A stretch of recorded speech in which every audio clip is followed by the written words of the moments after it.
Into the Bunker is the episode where Dipper finally confesses to Wendy. It's the moment the whole first season was building toward. But the show doesn't let him do it on his own terms. He says it because he thinks she's gone, because he thinks it doesn't count anymore. And the reason the show does this says more about what Gravity Falls actually understands about growing up than almost any other episode.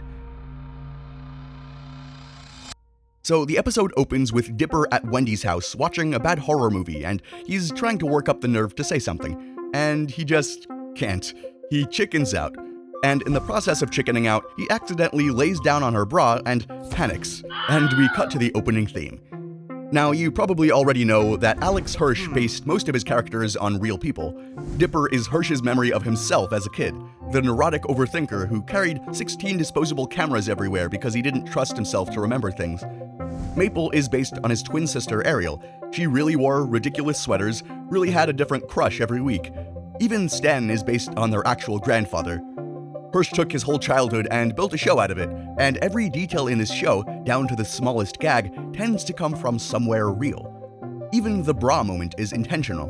When talking about this episode, Hirsch said that he wanted to communicate the feeling of what it was like the first time you go over to a girl's house and you see her laundry and you just think, I'm not ready to be at this level. And if you've ever felt that specific feeling of being somewhere you're technically allowed but your whole body is screaming that you don't belong and that it's awkward, then you already understand what this episode is really about. Because that's kind of the feeling, the whole episode. That feeling of being completely, hopelessly in love, but also out of your depth around someone you think is so much cooler than you, and you might not just belong in their world. And that's the purpose of Wendy's character. She's based on the first girl who talked to Hirsch when he was around 11, as well as some other inspirations from the show's creators' lives. So she was already up on a kind of pedestal before they even started writing her. And Dipper was always looking up. Every kid who's ever had a crush on someone older knows exactly what I'm talking about. You're fine until they look at you, and then suddenly you forget how your mouth works. And that's basically what we saw in the first season and this episode. A prepubescent boy suffering in the presence of a girl who is so much cooler than him that he can barely function. So far beyond anything he could hope to understand. And the thing is, you can see why he's suffering. Because the episode goes out of its way to show you exactly how cool Wendy actually is. She's the one who climbs the tree like a lumberjack and uses her axe to flip the lever that opens the bunker. She's the one who spots that the author they found is actually the shapeshifter because she notices the picture on the bean can. And when the shapeshifter takes her form, there are literally two Wendys fighting each other. She buries a hatchet in the chest of the fake one. That's pretty badass. And this was all deliberate. Hirsch wanted this to be a standout episode for Wendy. He wanted to prove that she could hold her own on these adventures, because up until this point, she pretty much only existed as someone Dipper pined for. Get it? And she does hold her own, which makes Dipper's whole situation even more painful, because if you think about it, the episode is very obviously making a point to show us how far out of his league she is. She's older, she's stronger, she could be great on her own adventures, right? And he's watching all of this while he's carrying a confession letter in his pocket that he can't even bring himself to read out loud, which Mabel then ends up finding when it drops out of his vest and confronts him about it, to which he responds, Look, Mabel, I can't tell her no matter how much I want to, so just drop it, okay? I keep coming back to that line, I can't tell her no matter how much I want to, because he doesn't say I don't want to. He's basically saying that he can't, even though he wants to. The desire is there, but the ability isn't. And that gap, the distance between wanting to be honest and actually being able to, that's the whole episode. Everything that happens after this, the shapeshifter, the bunker, the near-death experience, all of it exists very intentionally as a plot device to help close that gap. Because when Season 2 got greenlit, Hirsch sat the writers down and asked, what have they always wanted to do that they haven't done yet? Two things popped up on the board. One was John Carpenter's The Thing homage, and the other was 3 words that someone wrote up there, kill the crush. Fan feedback from Season 1 had been pretty clear. Dipper likes Wendy, great, but it's going nowhere, so can we move on and develop it? And that's how we got this episode. But the way they ended it, the way they used a shape-shifting monster to force a 12-year-old boy into the most honest moment of his life with what he presumes to be a dead body, that's where it gets interesting.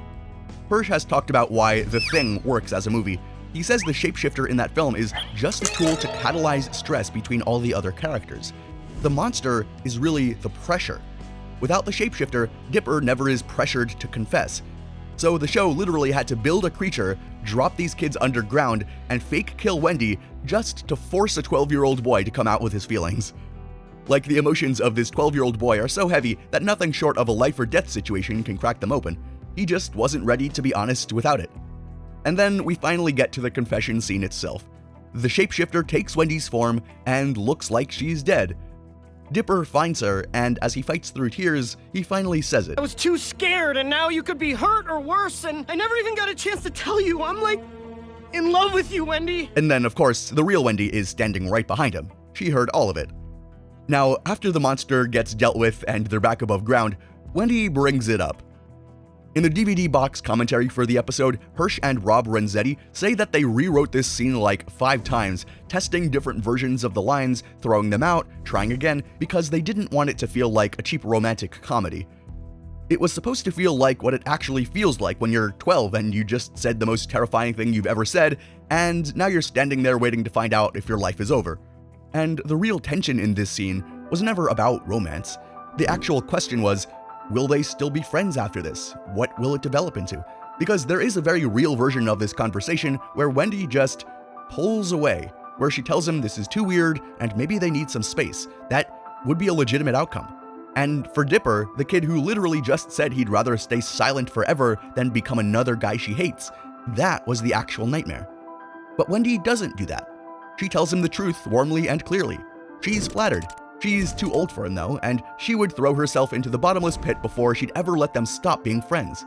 She saw the kid's pain, and instead of backing away from it, she walked straight into it and told him there was absolutely nothing wrong with his feelings, and that they could be great friends.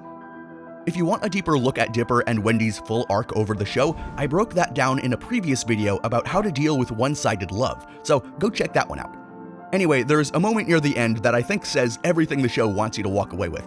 When Dipper has to figure out which Wendy is real and which one is the shapeshifter, the monster copies her perfectly. Her face, her voice, everything.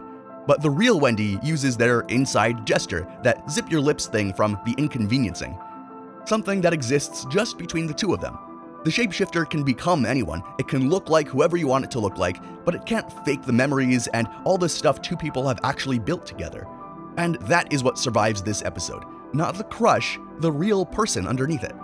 And I think Alex Hirsch knew that and knew what he was doing when he wrote this, but knowing it and being able to act on it when you're a kid are two different things, which, funnily enough, is exactly what Dipper's problem is. Because Hirsch has said something about Wendy that I genuinely think could have come out of Dipper's mouth.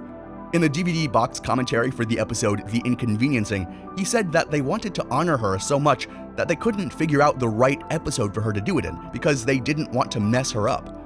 He built Wendy from a memory of someone who mattered to him, and he wanted it to matter to all of the watchers who have that similar encounter.